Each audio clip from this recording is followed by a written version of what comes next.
BPF means माने मानसि बुथारग्रा मोनसे हानजा जथाय सरकार जादों होननानै खामानि मावनायाव गोब्राब जेबो जाया मानोना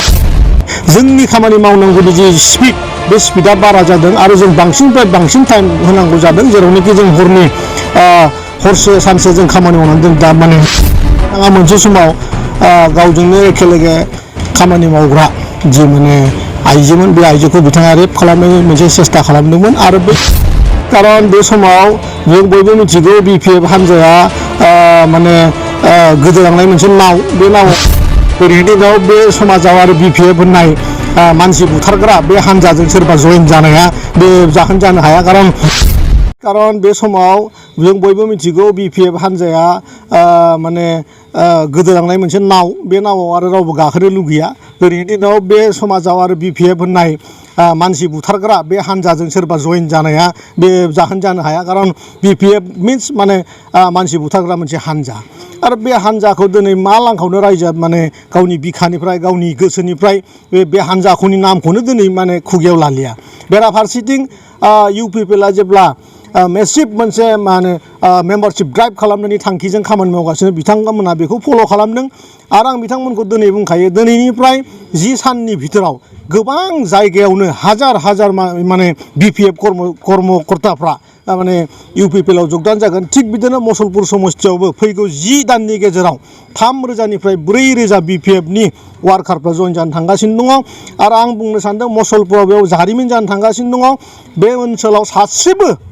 BPF थानाय नङा बे खोथाखौ आं दिनै नोंथांमोननि चेनेलजों रोखा बुंखानो हायो आरोखि बिथांमोन बायदि मानसिया मालाबा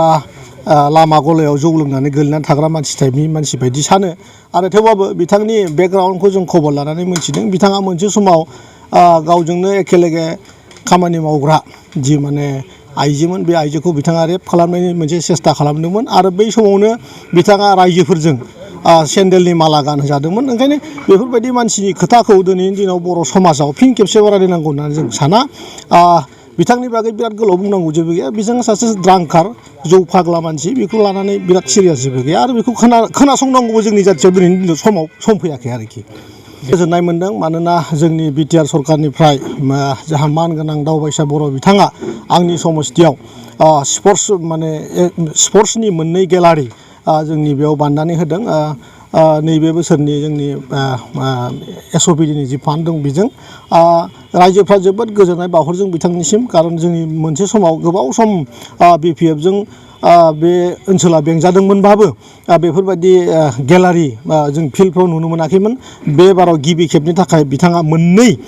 जोंनि समस्थियाव हरदों बेखायनो बिथांखौ आङो गोसो सिंनिफ्राय आंजोंनो लोगोसे पुरा मसलपुर समस्थिनि रायजोआ बिथांखौ धन्यबाद बावदों आरोखि आरो प्रमद बर' बिथां सारखौबो जोङो जोंनि मसलपुरनि समस्थिनि जानानै बिथांनिसिमबो धन्यबाद बावनाय जासिहरदों बेबायदि बाथ्रा नङा जथाय सरकार जादों होननानै खामानि मावनायाव गोब्राब जेबो जाया मानोना